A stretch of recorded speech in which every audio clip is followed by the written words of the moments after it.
Hello, friends. This is Dave Hurwitz, executive editor at ClassicsToday.com, here with the greatest recordings ever. Well, as you may know, if you're following random reviews from the Overflow Room, we are working on Mozart.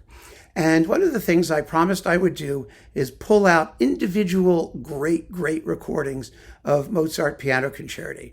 And one of you mentioned this one. I'm uncovering them as we go. So rather than just throw this one in a clump of other ones, I thought that I would make a special point of mentioning it, since you did point it out, and you are absolutely correct that it is a stunner. It's this one. Zoltán Kocsis with the Budapest Festival Orchestra. He's playing and conducting.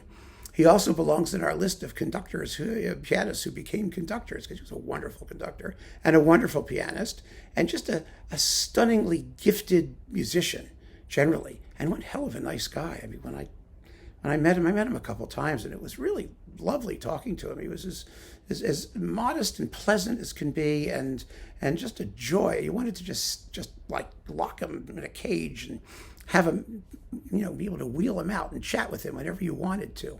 Well, maybe not quite that harsh about it, but yeah, it's wonderful. And what we have here are Piano Concerti 17, 19, and 11. A wonderful selection of Mozart sort of middle period concerti. Number 11 is one of the sort of early mature concertos. He'd just done the concerto for 2 pianos and 3 pianos and all that stuff. And then he was writing solo works for his own performances, for his own concerts in Vienna. And it's a lovely work. It's not as lavish in terms of orchestration or as virtuosic as his later concerti, but it's very well put together. And it's played here with such sensitivity. I mean, it doesn't get any better than that. 17 is one of my all-time favorites. The very opening tune, dum ba da dum bum ba, ya da dum ba da dum bum ba da, and the winds go,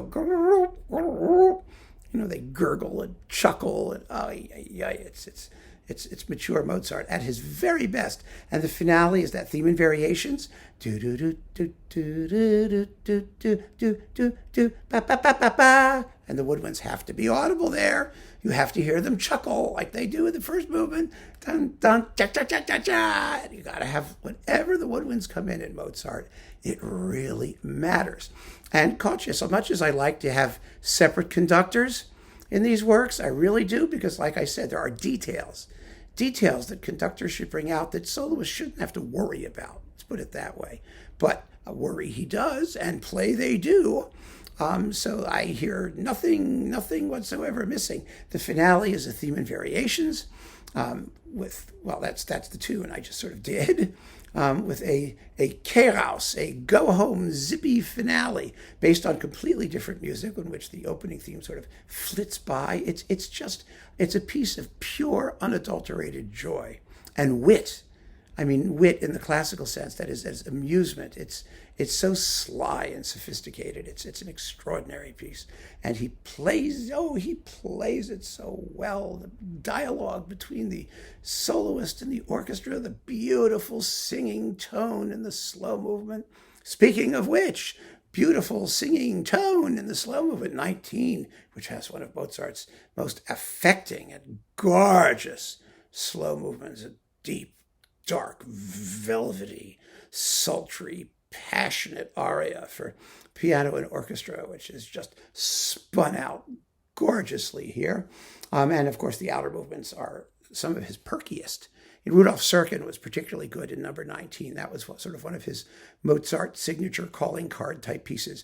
But Kocsis is every bit as good. You really wish that he had done more of these, because he doesn't set a finger, not a digit goes wrong anywhere, or a toe for that matter.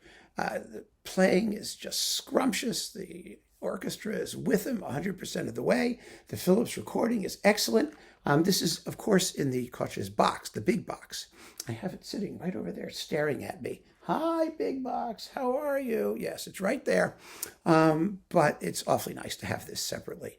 And I'm very happy to come across it in my peregrinations through the overflow room, and I'm so glad I hung on to it, a single disc, so I could just snag it whenever I want it.